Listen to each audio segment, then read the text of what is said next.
കേരളത്തിന്റെ സമഗ്ര വികസനത്തിന് വ്യവസായങ്ങളും തൊഴിലവസരങ്ങളും കൂടുതൽ ആവശ്യമാണെന്ന് ജനം മുഴുവൻ ഒരേ സ്വരത്തിൽ ആവശ്യപ്പെടുമ്പോൾ പ്രമുഖ പ്രവാസി വ്യവസായി യൂസഫ് അലിയുടെ പുതിയ വ്യവസായ സംരംഭങ്ങൾക്കെതിരെ ഒരു വിഭാഗം നടത്തിക്കൊണ്ടിരിക്കുന്ന കുപ്രചരണങ്ങൾക്കെതിരെ ശക്തമായ പ്രതിഷേധവുമായി നെസ്റ്റോ പ്രവാസ ജാലകത്തിന്റെ 141 അധ്യായത്തിലേക്ക് ഏവരെയും സ്വാഗതം ചെയ്യുന്നു.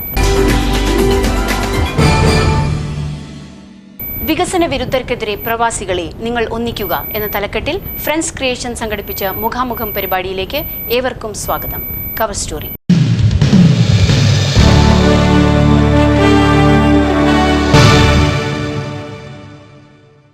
സംസ്ഥാനത്തിൻ്റെ വികസനത്തിനും 4000-ഓളം പേർക്ക് നേരിട്ടും 10,000-ലധികം പേർക്ക് പരോക്ഷമായും തൊഴിൽ ലഭിക്കാനിടയുള്ള കൊച്ചിൻ പോർട്ട് ട്രസ്റ്റിൻ്റെ ബോൾഗാട്ടി ഭൂമി ഇടപാടിനെതിരെ CPM ഒരു വിഭാഗം രംഗത്തിറങ്ങിയതിൽ പ്രവാസ ലോകം ഒറ്റക്കെട്ടായി ശക്തമായ പ്രതിഷേധം രേഖപ്പെടുത്തുകയാണ്. വിവാദത്തെ തുടർന്ന് പദ്ധതിയിൽ നിന്ന് പിൻവാങ്ങുവാനുള്ള MA യൂസഫ് അലിയുടെ തീരുമാനം വളരെയധികം ഖേദകരമാണ്. ഈ തീരുമാനം പിൻവലിച്ച് പദ്ധതിയുമായി മുന്നോട്ട് പോകണമെന്നാണ് ഈ യോഗത്തിന് നിർദ്ദേശിക്കുവാനുള്ളത്. പ്രത്യക്ഷമായി 4000-ഓളം ആൾക്കാർക്ക് ജോലി കിട്ടുന്ന, പരോക്ഷമായി 10,000-കണക്കിന് ആൾക്കാർക്ക് ജോലി കണ്ടെത്താൻ കഴിയുന്ന ഒരു പ്രസ്ഥാനം അതിനുവേണ്ടി ശ്രമങ്ങൾ ആരംഭിച്ചപ്പോൾ നമ്മുടെ നാട്ടിൽ നടക്കുന്നത് എന്താണ്? ചില പ്രത്യേക താൽപര്യ കക്ഷികൾ അതിനെതിരെ ഓരോരോ കുപ്രചരണങ്ങളുമായി അത് വൻ വിവാദമാക്കി കൊണ്ടുവരികയാണ് ചെയ്തത്. കഴിഞ്ഞ LDF സർക്കാരിൻ്റെ കാലത്ത് കേന്ദ്ര സർക്കാരാണ് കരാർ ഒപ്പുവെച്ചത്. അന്നൊന്നും അഭിപ്രായ വ്യത്യാസങ്ങൾ ചൂണ്ടിക്കാട്ടാതെ 100 കോടിയോളം ഈ പദ്ധതിക്കായി ചെലവഴിച്ചതിനു ശേഷം വിവാദങ്ങളുമായി മുന്നോട്ട് വന്നത് ശരിയായില്ല. സ്മാർട്ട് സിറ്റി കേരളത്തിലേക്ക് കൊണ്ടുവരുന്നതിൽ MA യൂസഫ് അലി വഹിച്ച പങ്ക് നാം മറന്നുകൂടാ.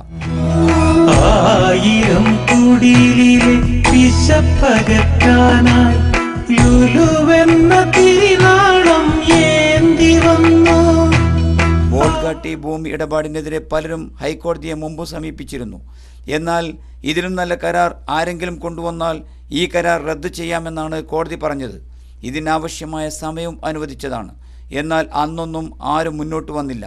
യൂസഫ് അലിയെ പോലുള്ള ബഹുമാന്യനായ വ്യക്തിത്വത്തെ അപമാനിക്കുന്ന രൂപത്തിൽ ഒരു സംഘടന പ്രവർത്തിക്കുന്നത് എത്ര ലജ്ജാകരമാണ്. യൂസഫ് അലിക്കെതിരായ CPM എറണാകുളം ജില്ലാ കമ്മിറ്റിയുടെ വൃത്തികെട്ട രാഷ്ട്രീയത്തിനെതിരെ പ്രവാസ ലോകം ശക്തമായ പ്രതിരോധം തീർക്കുകയാണ്. ജനപക്ഷത്തിൻ്റെ ആഗ്രഹത്തിനോ നാടിൻ്റെ പുരോഗതിക്കോ വേണ്ടുന്ന തരത്തിലാകുന്നില്ല പലപ്പോഴും നമ്മുടെ വികസനത്തെക്കുറിച്ചുള്ള നേതൃത്വത്തിൻ്റെ കാഴ്ചപ്പാട്. അപ്പോൾ കുഴപ്പം നേതൃത്വത്തിൻ്റെയാണെന്ന് പറയേണ്ടി വരും. ഒന്നുകൂടി വ്യക്തമായി പറഞ്ഞാൽ കുഴപ്പം നേതൃത്വത്തിൻ്റേതുമല്ല, കുഴപ്പം മനോഭാവത്തിൻ്റെതാണ്.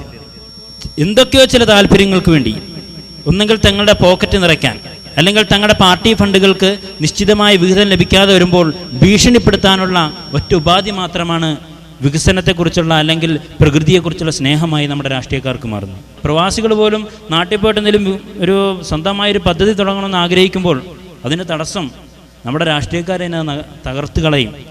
കാരണം ഒരു പാർട്ടി ഫണ്ടിലേക്ക് അതിന് നിശ്ചിത വിഹിതം കൊടുത്തില്ല എങ്കിൽ ഏതെങ്കിലും തരത്തിൽ അവരുടെ ഭരണ സ്വാധീനം അല്ലെങ്കിൽ മറ്റെന്തെങ്കിലും സ്വാധീനം ഉപയോഗിച്ചുകൊണ്ട് അതിനെ നശിപ്പിക്കുമെന്നൊരു യാഥാർത്ഥ്യമാണ്. CPMന്റെ തെറ്റായ സമീപനത്തിനെതിരെ പ്രതിപക്ഷ നേതാവ് അച്യുതാനന്ദനും CPM നേതാവ് ചന്ദ്രൻപിള്ളയും മുൻ മന്ത്രി പാലൊളി മുഹമ്മദ് കുട്ടിയും രംഗത്ത് വന്നതോടെ CPM വെട്ടിലായിരിക്കുകയാണ്. ഭൂമി പാട്ടത്തിന് നൽകിയത് നിയമാനുസൃതമായിരുന്നുവെന്ന് പോർട്ട് ട്രസ്റ്റ് വ്യക്തമാക്കി. വിറ്റവനും വാങ്ങിയവനും പരാതിയില്ല, കണ്ടുനിന്ന നാട്ടുകാർക്കും കോടതിക്കും പരാതിയില്ല. CPMലെ അവസരവാദികളായ ഒരു വിഭാഗത്തിൻ്റെ സ്ഥാപിത താൽപ്പര്യങ്ങൾക്ക് വേണ്ടി മഹത്തായ വികസന പ്രവർത്തനങ്ങളിൽ നിന്ന് നാം പിന്തിരിയേണ്ടതുണ്ടോ? ഫ്രണ്ട്സ് ക്രിയേഷൻസ് മുഖാമുഖം അതിന് മറുപടി പറയുന്നു. ബോൾഗാട്ടി പദ്ധതിയുമായി ബന്ധപ്പെട്ട് യൂസഫ് അലി ടെൻഡറിലൂടെ നേടിയെടുത്ത വ്യക്തി അല്ലെങ്കിൽ സ്ഥാപനം, ആ സ്ഥാപനം ഈ പരിസ്ഥിതിയുമായി ബന്ധപ്പെട്ട് അദ്ദേഹമായിട്ട് എന്ത് ദ്രോഹമാണ് നമ്മുടെ നാടിനോട് ചെയ്തിട്ടുള്ളത്? അതിന് ഉത്തരം പറഞ്ഞു തരാൻ ഈ ആളുകൾക്ക് സാധിക്കുമോ? ഈ കാര്യം പറഞ്ഞുകൊണ്ട് ആളുകളെ വൈകാരികമായി ആളുകളെ ഇതിനെതിരാക്കി തിരിക്കാൻ വളരെ എളുപ്പം. ഏത് കാര്യം പറയുമ്പോഴും ഈ വിഷയം എടുത്തിട്ടാൽ ആളുകളെ കിട്ടുമെന്നുള്ള ഒരു ധാരണയുണ്ട്. ബോൾഗാട്ടിയുമായി ബന്ധപ്പെട്ട വിഷയത്തിൽ പോർട്ട് ട്രസ്റ്റിൻ്റെ കയ്യിലുള്ള ഭൂമി യൂസഫ് അലി പോയി നിരത്തിയതല്ല. സോഷ്യൽ മീഡിയയിൽ ഇടതുപക്ഷക്കാരൻ പ്രചരിപ്പിച്ചുകൊണ്ടിരിക്കുന്നത് അങ്ങനെയാണ്. CPMകാരൻ, ഇടതുപക്ഷക്കാരൻ എന്ന് പറയുന്നത് തെറ്റാ. CPMകാരൻ കേരളത്തിലെ പോർട്ട് ട്രസ്റ്റുമായി ബന്ധപ്പെട്ട ഈ ഭൂമി മാത്രമല്ല, ഇതിനോട് ബന്ധപ്പെട്ട ഒരുപാട് ഭൂമി കായലുമായി ബന്ധപ്പെട്ടും കണ്ടൽക്കാടുമായി ബന്ധപ്പെട്ടും പോർട്ട് ട്രസ്റ്റ് ഇതിന് മുമ്പ് നികത്തിയിട്ടുണ്ട്. അവരുടെ ആവശ്യങ്ങൾക്ക് നികത്തുന്നതിന് വേണ്ടി കേന്ദ്ര ഗവൺമെൻറ്റിൽ നിന്ന് അവർക്ക് അനുമതിയുമുണ്ട്. അന്നൊന്നും ഒരു CPMകാരനും മിണ്ടിയിട്ടില്ല. അന്നൊന്നും ഒരു തൊഴിലാളിയും ശബ്ദിച്ചിട്ടില്ല. കാരണം എന്താ? പോർട്ട് ട്രസ്റ്റിന് കീഴിൽ CPM-കാരനെ അടക്കി വാടാൻ കഴിയുന്ന, കൊച്ചിയെ കയ്യിലെടുക്കാൻ കഴിയുന്ന തൊഴിലാളി സമൂഹം അവിടെയുണ്ട്. അപ്പോൾ അവിടെ ഒരു അക്ഷരം മിണ്ടില്ല. എന്തായാലും എതിർക്കുക എന്നുള്ളത് മാത്രമാണ് നമ്മുടെ നാട്ടിൽ നടന്നുകൊണ്ടിരിക്കുന്നത്. അതിന് കാരണം കേരളത്തിൽ CPM എന്നൊരൊറ്റ പാർട്ടി മാത്രമാണ്. അവരെ സഹായിക്കുന്ന ചില ആളുകളുണ്ട്, പക്ഷെ അത് എടുത്തു പറയാൻ മാത്രമില്ല. ഗൾഫാർ മുഹമ്മദ് അലിയും യൂസഫ് അലിയും അതേപോലെ തന്നെ രവി പിള്ളയും ഒക്കെ ഇന്ന് കാണുന്ന വ്യവസായ പ്രമുഖരായിട്ടുണ്ടെങ്കിൽ അതിന് കാരണം അവരൊക്കെ വ്യവസായങ്ങൾ ആരംഭിച്ചതും പച്ച പിടിച്ചതും ഏത് നാട്ടിലാണോ ആ നാട്ടിൽ CPM-ഉം ജമാഅത്തെ ഇസ്ലാമിയും ഇല്ല എന്നുള്ളതാണ് സത്യം. ഉണ്ടായിരുന്നെങ്കിൽ ഇതൊന്നും നടക്കില്ല. അതെല്ലാവർക്കും അറിയാവുന്ന സത്യമാണ്. ട്രാക്ടറിനെ എതിർത്തതും കമ്പ്യൂട്ടറിനെ എതിർത്തതൊന്നും ഇവിടെ വിശദീകരിക്കേണ്ട കാര്യമില്ല. മുമ്പ് ആര്യഭട്ട വിക്ഷേപിച്ചപ്പോൾ നമ്മൾ മനസ്സിലാക്കേണ്ടത്, ആര്യഭട്ട വിക്ഷേപിച്ച കാലത്ത് CPM-കാരൻ ജാഥ നടത്തി. എന്നിട്ട് പ്രസംഗിച്ചത് എന്താണെന്നറിയുമോ? ലക്ഷക്കണക്കായ മനുഷ്യർ പട്ടിണി കിടക്കുന്ന ഒരു രാജ്യത്ത് കോടികൾ മുടക്കിക്കൊണ്ട് ശൂന്യാകാശത്തേക്ക് പേടകമയക്കുന്നത് എന്തിനാണ് എന്ന് ചോദിച്ചുകൊണ്ടാണ് ജാഥ നടത്തിയത്. അതേ ആളുകളുടെ പാർട്ടി നമ്മുടെ കേരളത്തിൽ 14-15 പാർട്ടികൾ ഉണ്ടായിട്ട് ആ ജാഥ നടത്തിയ പാർട്ടിയാണ് 3 ചാനൽ ഒന്നിച്ച് കേരളത്തിൽ ആദ്യം ആരംഭിച്ചത്. കൊച്ചിയിൽ ഒരു എയർപോർട്ട് തുടങ്ങാൻ K. കരുണാകരൻ എന്ന മുഖ്യമന്ത്രി, ഇച്ഛാശക്തിയുള്ള മുഖ്യമന്ത്രി ശ്രമം തുടങ്ങിയപ്പോൾ നമുക്കറിയാം DYFIയുടെ നേതാവായിരുന്ന CPM-ന്റെ ഇന്നത്തെ നേതാവായ ശർമ്മ പറഞ്ഞത്, എൻ്റെ നെഞ്ചിലൂടെയല്ലാതെ ഇവിടെ ഒരു വിമാനവും വന്നിറങ്ങുകയില്ല എന്നാണ്. ആ പറഞ്ഞ മനുഷ്യൻ പിന്നീട് വർഷങ്ങൾക്ക് ശേഷം അതേ എയർപോർട്ടിന്റെ കമ്മിറ്റിയുടെ സിയാലിന്റെ ചെയർമാൻ സ്ഥാനത്തിരുന്നു കൊണ്ട് ശമ്പളം പറ്റി എന്നുള്ള വസ്തുത നമ്മൾ മനസ്സിലാക്കണം. കേരളത്തിൽ ഇതുപോലെ വരുന്ന ഏത് പദ്ധതികളെയും എതിർക്കുവാൻ CPM-ൽ നിന്നും ആദ്യം മുന്നോട്ട് വരുന്നത് VS അച്യുതാനന്ദൻ എന്ന നേതാവാണ്. പക്ഷേ ഇവിടെ ബോൾഗാട്ടിയുടെ കാര്യത്തിൽ നേരെ തിരിച്ച. എന്താ സംഭവം? അതുകൊണ്ട് തന്നെ ഇതിലുള്ള രാഷ്ട്രീയം നമുക്ക് മനസ്സിലാക്കുവാൻ സാധിക്കും. ഇതിൽ CPM-കാരൻ ഔദ്യോഗിക നേതൃത്വം ഇന്നേ വരെ മിണ്ടിയിട്ടില്ല. VS അച്യുതാനന്ദൻ ദിവസവും പത്രസമ്മേളനം നടത്തുകയാണ് ലുലു ഗ്രൂപ്പിന് അനുകൂലമായിക്കൊണ്ട്. എന്താ ഇങ്ങനെ സംഭവിക്കാൻ കാരണം? മറ്റെല്ലാ കാര്യത്തിലും പുഴയും റോഡും തോടും പറഞ്ഞുകൊണ്ട്, ജനങ്ങളുടെ പേര് പറഞ്ഞുകൊണ്ട് ഇളക്കി വിടാറുള്ള VS അച്യുതാനന്ദന്റെ നേതൃത്വത്തിലുള്ള CPM-ലെ ഒരു വിഭാഗം ഇതിനെ അനുകൂലിക്കുകയും മറുവിഭാഗം ഇപ്പോഴും മൗനം പാലിക്കുകയും ചെയ്യുന്നതിന് കാരണം എന്താ? ഒരൊറ്റ കാരണമേ ഉള്ളൂ. ഇവർ ഏതൊക്കെ സംഭവത്തെ എതിർത്തിട്ടുണ്ടോ ആ എതിർപ്പിന് പിന്നിലെല്ലാം കാരണമായി വർത്തിച്ചിട്ടുള്ളത് CPM-ലെ ചീഞ്ഞു നാറുന്ന വിഭാഗീയത മാത്രമാണ് എന്ന് നമുക്ക് കാണുവാൻ സാധിക്കും. ആർക്കും കഴിയാത്ത സോപാനമൊട്ടേറെ കൂടി കയറിയ ഇതിഹാസം നമുക്കായി സമർപ്പിച്ചത്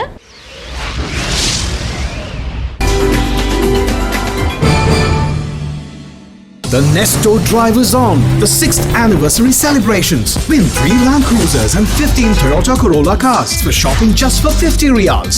And over 1,000 gift vouchers to be won. Offer valid till May 30th, 2013 at all Nesto outlets in KSA. Nesto hypermarkets, supermarkets and department stores. Nesto, all that you need.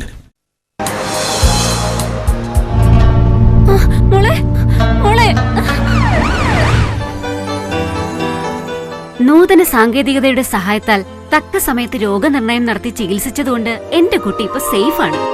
രോഗികൾക്ക് ഞങ്ങളിലുള്ള വിശ്വാസം, അതാണ് ഞങ്ങളുടെ കരുത്ത്. സമ്പൂർണ്ണ ആരോഗ്യത്തിന്റെ സംതൃപ്തി ഇനി നിങ്ങളുടെ കുടുംബങ്ങളിലും. Safa Makkah polyclinic and family clinic, ഇഖാമ ബലദിയ മെഡിക്കൽ സെന്റർ, ബത്ത, റിയാദ്. ആതുര സേവനം 24 മണിക്കൂറും. तारा समान बेटाया भर गई रोशनी, गाँव वालों का साथी स्टारडस्ट टॉर्च, गाँव वालों Stardust Torch and Emergency Lamps, brightening the future. You wish it, we have it. City Flower Department Stores. സൗദിയിൽ ഈ വാരാന്ത്യത്തിൽ നടന്ന ചില പ്രധാന കലാ സാംസ്കാരിക സംഗീത പരിപാടികളിലൂടെ ഒരെത്തിനോട്ടം. വാർത്തകൾ, വിശകലനങ്ങൾ, brief.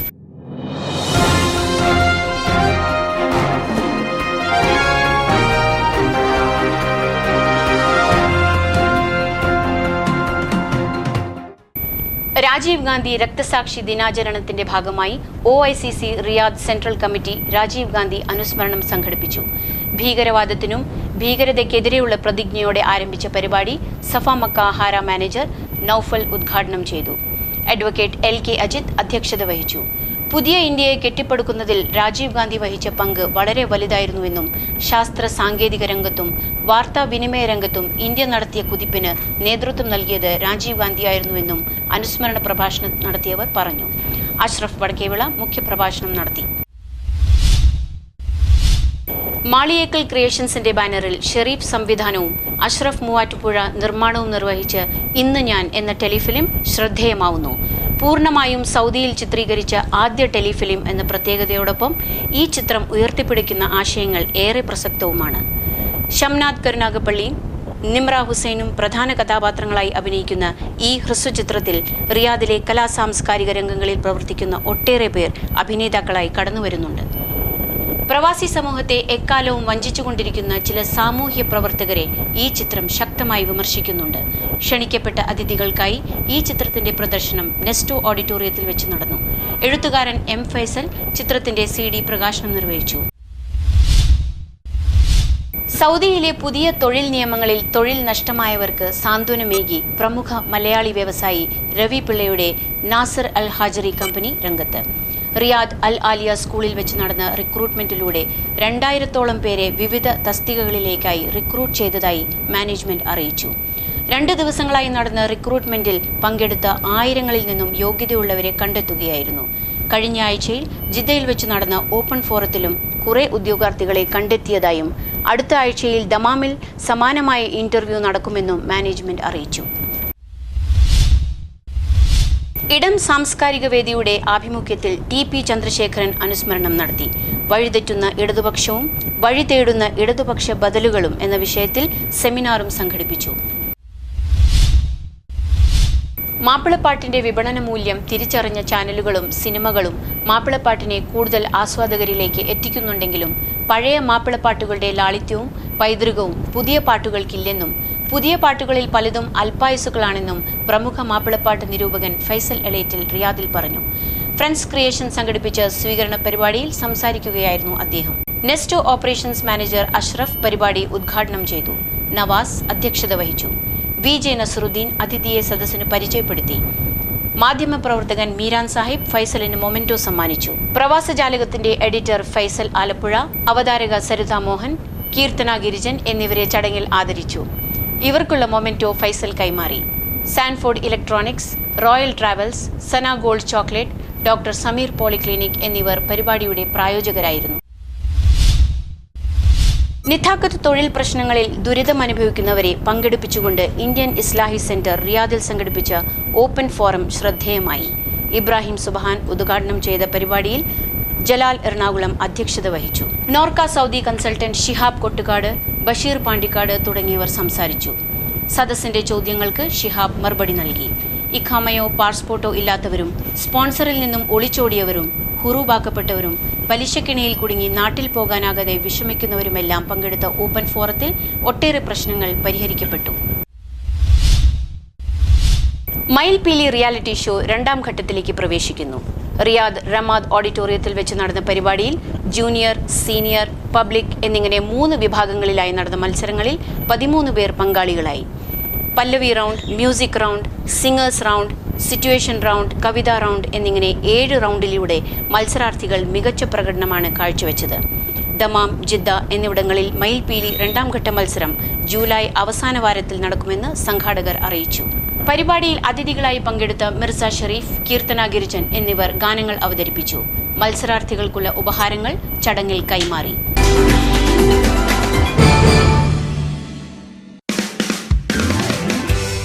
You wish it. We have it. City Flower Department Stores.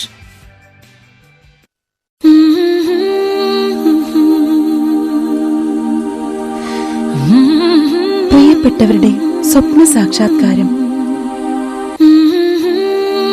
സ്വപ്നങ്ങൾ യാഥാർത്ഥ്യമാകാൻ Shifa Al Jazeera Polyclinic, Betha, Riyadh, Saudi Arabia. Open now. First time in Saudi Arabia. G for Gold Kids and Teens Jewelry. 18 and 22 karat gold. Exclusive jewelry for kids and teens ornaments. G4 Gold. Bin Sulaiman Souk, Lulu Hypermarket, Batta, Riyadh. അത്യാധുനിക ചികിത്സാ സൗകര്യങ്ങൾ പ്രഗത്ഭരായ മലയാളി ഡോക്ടർമാർ, മിതമായ ചികിത്സാ നിരക്ക്, മികച്ച സേവനം. ഇക്കാമ ബലദിയ മെഡിക്കൽ സെന്റർ, ന്യൂ സഫ മക്ക പോളിക്ലിനിക്, ബഥാർ, ബംഗ്ലാദേശ് മാർക്കറ്റിന് സമീപം. മയിൽപീലി റിയാലിറ്റി ഷോ 2ാം റൗണ്ടിന്റെ ജൂനിയർ വിഭാഗത്തിൽ ഇന്ന് നമ്മളോടൊപ്പം റിയാദിലെ യുവഗായകർ.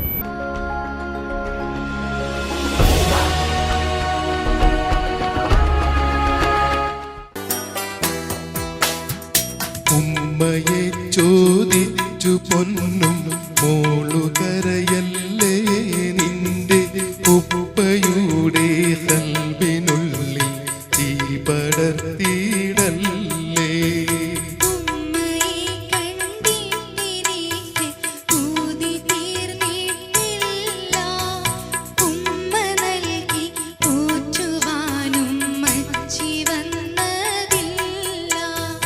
ഉമ്മയെ ചോദിച്ചു പൊന്നും മോളുകരയല്ലേ, നിന്റെ ഉപ്പയുടെ കൽവിനുള്ളിൽ തീ പടർത്തിയിടല്ലേ.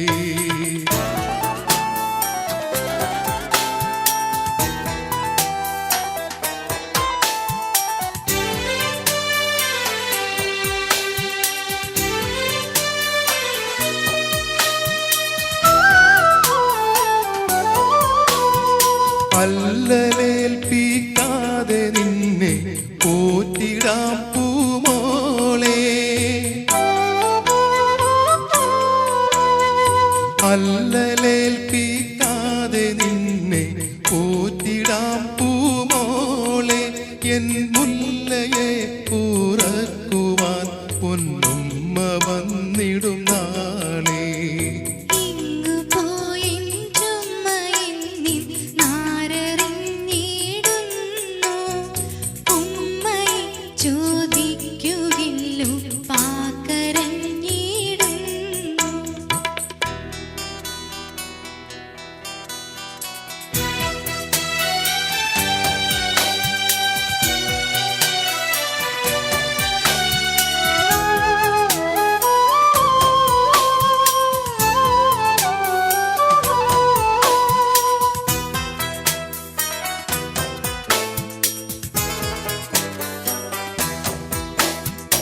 വിണ്ണിലമ്പിളി പോൽ ചിരിക്കും എന്റെ കൺമണിയല്ലേ, വിണ്ണിലമ്പിളി പോൽ ചിരിക്കും എന്റെ കൺമണിയല്ലേ. നിൻ കണ്ണു നനയും നേരമൊപ്പാനുള്ളു തകരുകയില്ലേ.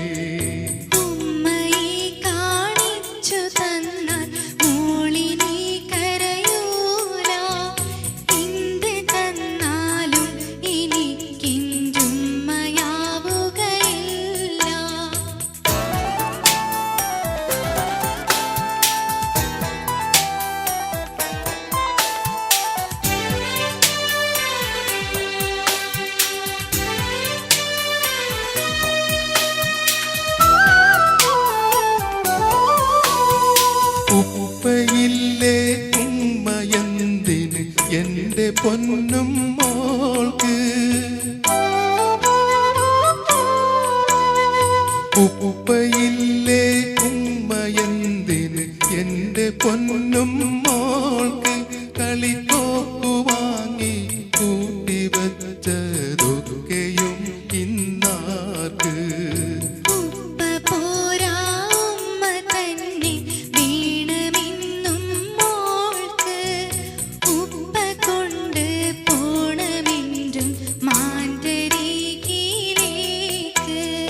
ഉമ്മയെ ചോദിച്ചു പൊന്നും മോളുകരയല്ലേ, നിന്റെ ഉപ്പയുടെ കൽവിനുള്ളിൽ തീ പടർത്തിയിടല്ലേ.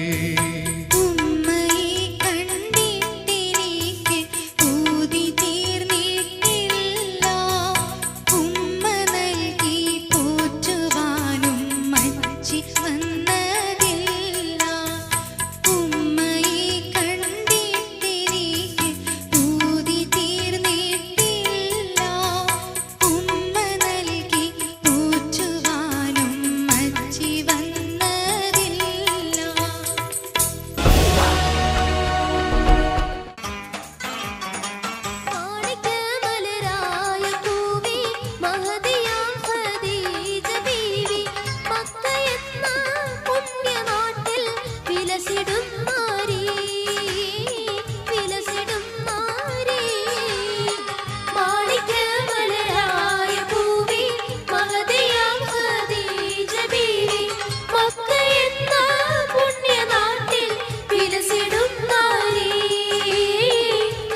കൂടുതൽ ചിന്തയും അല്പം വിനോദവുമായി പ്രവാസജാലകത്തിന്റെ അവതാരകൻ ഷംനാഥ് നിങ്ങളെ സമീപിക്കുന്നു. നെസ്റ്റോ ഫൺ ടൈമിലേക്ക് എല്ലാ മാന്യ പ്രേക്ഷകർക്കും സ്വാഗതം. നമസ്കാരം. നെസ്റ്റോ പ്രവാസജലം പ്രോഗ്രാമിൽ നിന്നാണ്. പരിചയപ്പെടാം. എന്താ പേര്? രേഖ. കുറേ നാളായി സൗദി വന്നിട്ട്? 6 വർഷമായി. വർക്ക് ചെയ്യുന്നുണ്ടോ? ഇല്ല. ഞാൻ കോളേജിലാണ്, നാട്ടിലാണ്. വെക്കേഷൻ വന്നേണോ? ഞാൻ 11th ഇവിടെ സ്കൂളിലാണോ? Indian embassy. ഞാൻ ചോദിക്കുന്ന ചോദ്യങ്ങൾക്ക് മലയാളം മാത്രം ആൻസർ പറയുക. അങ്ങനെ ആൻസർ പറഞ്ഞാൽ നെസ്റ്റോയുടെ ഭാഗം നല്ല സമ്മാനമുണ്ട്. എന്തുണ്ട്? ഹസ്ബൻഡ് എന്ത് ചെയ്യുന്നു? ജോലി ചെയ്യുന്നു. എന്ത് ജോലിയാണ്? കണക്കുപിള്ള. എവിടെയാണ്? ഇത് കമ്പനിയില? കമ്പനിയുടെ പേര് പറയാം, പക്ഷെ കമ്പനിയിൽ നിന്ന് വന്നത് ഇംഗ്ലീഷ് വേർഡായി പോയില്ലേ? ഓ, കമ്പനിയുടെ പേര് പറയായിരുന്നു. ഏത് കോളേജിലാണ് പഠിക്കുന്നത്? വിമല. നാട്ടിലാണല്ലേ? ഇപ്പൊ സ്കൂളിലൊക്കെ നാട്ടിലായിരുന്നു, ഇവിടെയാണോ പഠിച്ചത്? 10th വരെ ഇവിടെയാണ് അല്ലേ? 12ാം ക്ലാസ് പോയി. നെസ്റ്റോ ലോഗോയിൽ എത്ര കളറുണ്ട്?